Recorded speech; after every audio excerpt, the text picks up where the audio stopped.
So now we are moving on to the mining projects outlook portion of our program today. And so two of our presenters will be talking about some project in their region. So I will start with Peter Cashin, who is the president and CEO of Imperial Mining Group, the founder of Imperial Mining Group as of late 2017. Peter is a respected minerals industry executive with over 35 years in all facets of the Canadian mining, exploration, and development sector. Prior to joining Imperial Mining Group, Peter was the president and CEO of Peak Mining Corporation from April 2015 to the present, and president and CEO of Quest Rare Minerals Limited. His exploration team was credited with the discovery of the strange Lake B Zone heavy rare earth deposits in northeastern Quebec in 2009, which is considered the largest deposit of its type outside of China. Mr. Cashin has been a practicing professional geoscientist with the Association of Professional Geoscientists of Ontario since 2008. Peter, go ahead. Thanks, Connie. I'd like to thank the U.S. Department of Commerce and the organizers of this event to allow me the opportunity to speak about Imperial, about Scandium, and particularly about the mining opportunities in Canada's north. Our disclaimer statement. It's interesting to note that most of the emphasis in previous commodity super cycles was always on the usual commodities, those that are traded on the London Metal Exchange. Wood Mackenzie recently put a report that the next super cycle will actually be related to those metals that contribute to the green economy, namely lithium, cobalt, nickel, of course for rechargeable batteries, aluminum for a lightweighting product, which is really where our emphasis is going to be for this presentation, and rare earths. So what is Scandium? It's been known since the 1970s, mostly by the Russian military, as a hardener and strengthener of common aluminum alloys. It's heat and corrosion resistant. It's used in lightweighting applications in the automotive, aerospace, fuel cell, and defense sectors. It reduces the carbon footprint for internal combustion engine vehicles as well as commercial aircraft by making them lighter and more fuel efficient. And in terms of EVs, which seems to be the topic of the day, it's used as an opportunity to extend battery range to alleviate range anxiety. The issue has always been the lack of sufficient and reliable supply, mostly currently from Russia and China. And as a result, unsustainable pricing has limited market consumption dynamic for this particular material. So obviously, our claim to fame and our opportunity is to provide a sustainable, long-term source of scandium to give comfort to manufacturers to incorporate this material more fully into their manufacturing stream.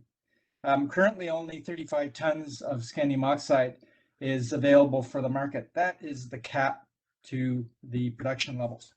But Bloomberg in 2018 estimates that as much as 1,800 tons of scandium oxide versus 35 will be required annually by 2035.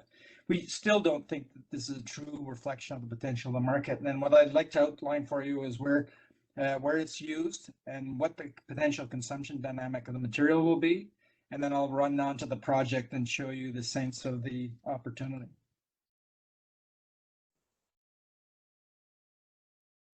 So as an illustration of the importance of scandium, you can see that the black bars represent the mechanical strength of conventional aluminum alloys.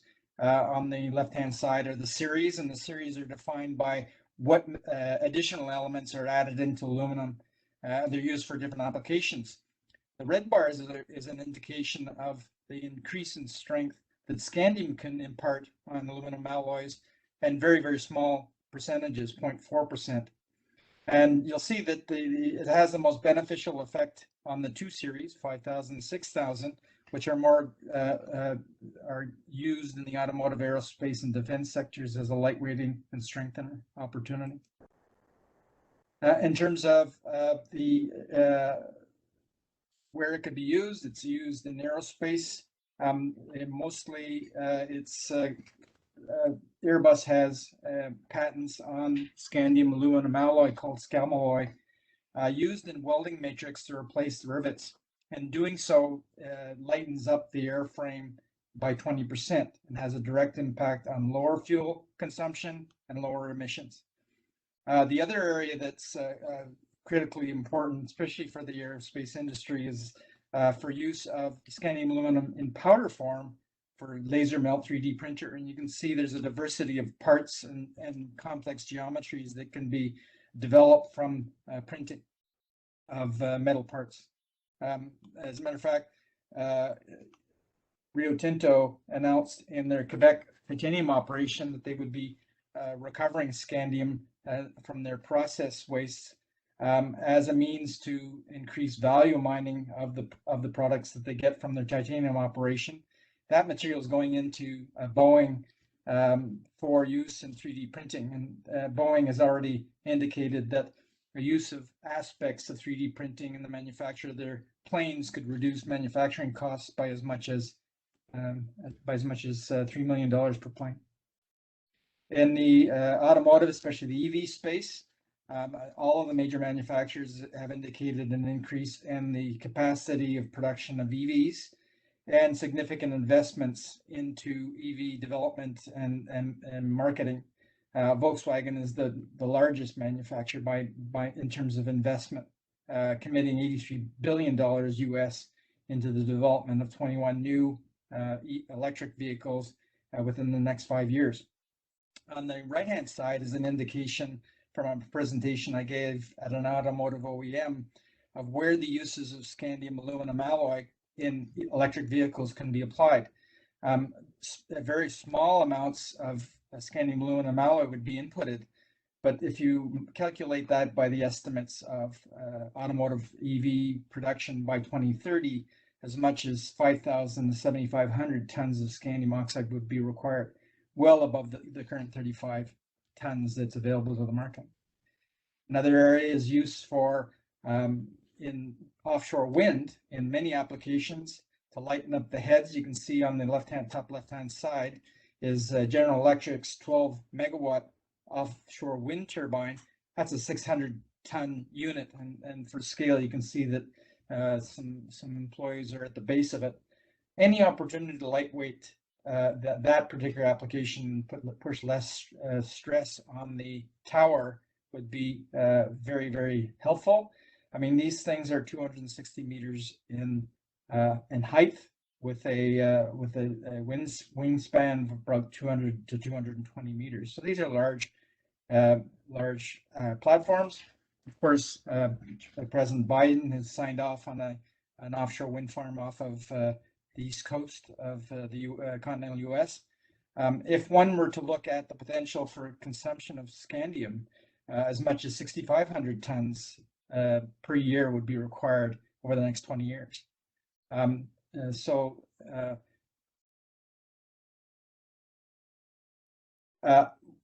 you can see that scandium is an important contributor to strengthening of aluminum alloys and provides a value proposition for the aluminum industry, particularly in Quebec.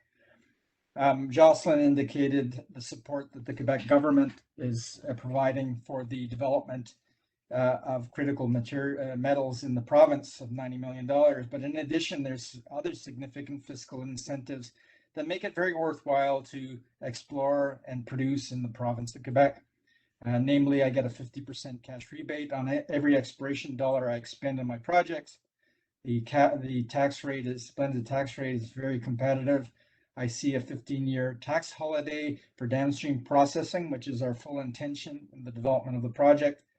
24% refundable tax credit, and by far the more important aspects, making Quebec the green aluminum capital of Canada, are the very, very low commercial electricity rates, certainly the lowest in the Western world at 3 to 5 cents Canadian per kilowatt hour. So we'll start with the comparables. There's a number of companies that have in the world, a lot in Australia, certainly a couple in continental US that purport to have significant quantities of byproduct scandium.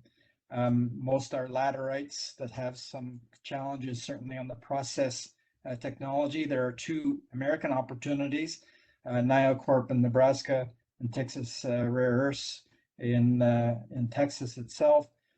You can see that the quantities of scandium at 58 and less than 1 gram per ton are nowhere near and competitive to the current concentrations of scandium that we have been reporting in our project at Crater Lake at 260 to 1,634 grams per ton. In addition to the scandium, there are rare earth byproduct related to the deposit, as well as zirconium. Certainly, rare earths are going to be important for the green economy. Zirconium has application both as a strengthener in aluminum scandium alloys, as well as the production, the nuclear power production area. So there's our project. It's in northeastern Quebec, accessible by either road or road and rail. I've indicated along the north shore of the St. Lawrence, all of the production capacity in Quebec. So you see that there are natural synergies for the location of our project, its contribution into the aluminum industry, and the sheer capacity of aluminum production in Quebec itself. Currently, we're looking at a large surface scandium resource inventory. There are good road, rail, air, and hydroelectric capacity in the area. We are in the area which is supported by the Plan Now infrastructure program that Jocelyn indicated earlier, and the fact that the Quebec government recognizes the importance of critical materials development in the province itself. This is a bit of a map. This is a magnetic map, airborne and magnetic map. The yellow circle on the top left-hand side indicates the target itself. It's a perfectly circular magnetic feature. The magnetic rock are the reds and the blues that you see. That is directly related to the mineralized horizon that contains both scandium and rare earths and zirconium. You can see it's in northeastern Quebec, and there's lots of Jocelyn indicated to you, Connie indicated to the Strange Lake deposits, about 120 kilometers north of our project.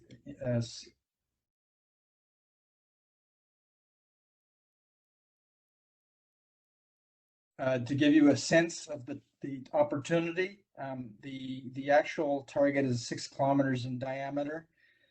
We've actually tracked around the favorable horizon, which is in orange and red colors, for about 14 kilometers in strike length.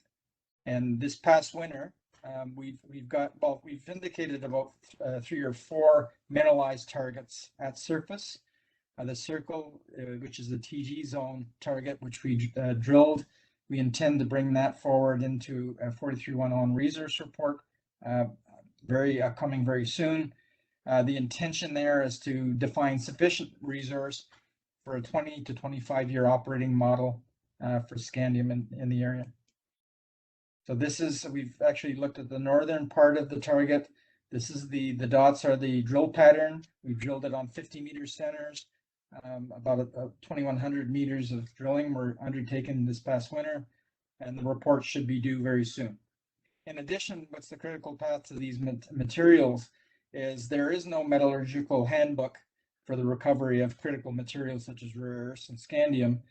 We have to invent it. So it's pure research and development, which we've now undertaken, and we've developed a successful process whereby to recover the scandium effectively. This is basically a cross section through the mineralized zone. Blue is the horizon that contains the scandium rare earths.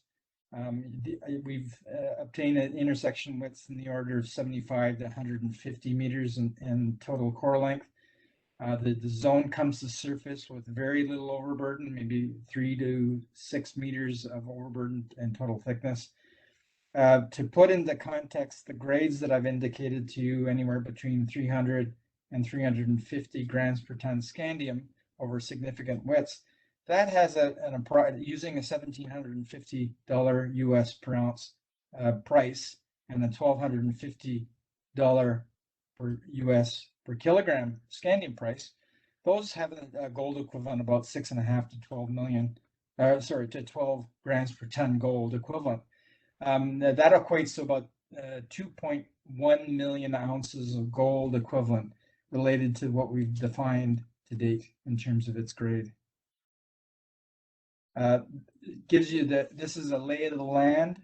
For the most part, you can see the highlands are denuded of forestry. We're in the tundra area. You do have forested areas closer to water level. The red line indicates the western contact of the mineralized zone with the host rock. It's approximately 75 meters in true thickness here. It widens to about 135 meters. And it's about between 350 to 450 meters from lake's edge and 50 meters above lake high water. So environmentally, it is sustainable. We're far enough away from a body of water which is very sensitive. We've done a metallurgical flow sheet with very, very high recoveries of both scandium and rare earths. And we're in the process of making a patent application on this particular method. It's very unique and very effective, particularly for our ores. So I'd like to give you so ultimately what we're looking at is a small open pit operation to deliver 100 tons of scandium oxide per year. Only requires about 400,000 tons of ore production a year. We are able to reduce the mass of what we ultimately ship to our process plant in half with magnetic concentration. Very little of the operation will be located on site. Ultimately, it'll be a small mining footprint with a small surface infrastructure, garage, accommodation for employees, small amounts of mining equipment, a portable crusher, a magnetic concentrator, and most of the important infrastructure, which requires very lots of electric energy, will be located in the south, where the rates of hydroelectricity are much lower. So approximately $40 million will be invested in the actual site, mostly in the area of drill, blast, crush, haul equipment. We intend to develop an airstrip for access to the project itself. Air services will be required. Energy field, so we're actually looking at a hybrid energy model with wind and then backed up by hydroelectricity. Hydro is quite expensive in that area to run. We don't need a lot of power given the size of the project, but we need a degree of base load energy production, which unfortunately wind doesn't provide us. Explosives. The larger investment is the hydrometallurgical plant. Obviously, it's going to be located right now. We're considering Baie-Comeau because of the aluminum infrastructure they currently have. And most of the processing equipment that I've indicated to you there will be located in that area. Electrical yard services, electrical control equipment, and of course, between the mine site and the process plant, there'll be transportation infrastructure, both air and road. As a matter of fact, the road from Baie-Comeau to Fairmont, which is an important iron mining area, is in the process of being upgraded under the Plano infrastructure program. And then ultimately, we want to go further downstream to produce what they call master alloy, which is the base alloy that most of the aluminum alloys manufacturers require. It's 2% scandium and 98% aluminum, and then they take that material and dilute it. So we have the requirements of either vacuum melt induction furnaces or what they call Hall-Héroult electrolytics cycles, which are the common means to produce aluminum metal. So ultimately, what I'm trying to illustrate for you is that it's our intention to develop a sustainable, long-term scandium supply chain. On the top in the blue circle is obviously we're responsible for the project development to get the highest grade sustainable scandium resource possible on the property, and using a financial model that would be sustainable. To create market, certainly Rio Tinto has allowed for the market pull to be developed by producing scandium themselves and producing aluminum scandium product. is where we've developed a number of strategic R&D initiatives with both academia and industry to create new materials as well as new platforms for use of scandium. We intend to be the price leader, and open pit mining tends to be lower cost. Our process technology is such that it will be in the lower quartile of production costs amongst our peers in the scandium production area. And then, of course, in producing our own base alloy, master alloy, we'll also participate further in the downstream production of scandium aluminum alloy. We will certainly show ourselves to be a diversified, sustainable, and reliable source of scandium, giving comfort to the manufacturers who understand the importance of scandium aluminum, but have not had a sustainable source to be able to incorporate it into their manufacturing stream. And then ultimately, within 5 to 10 year period, once the material becomes available to the market, it's our intention to undertake a recycling plan whereby, in order to ensure quality assurance of the material we take back as being our own, we're looking at digital tagging and blockchain technology to ensure control of the material that we take back in for recycling. So with that, I'd like to thank you very much for your attention.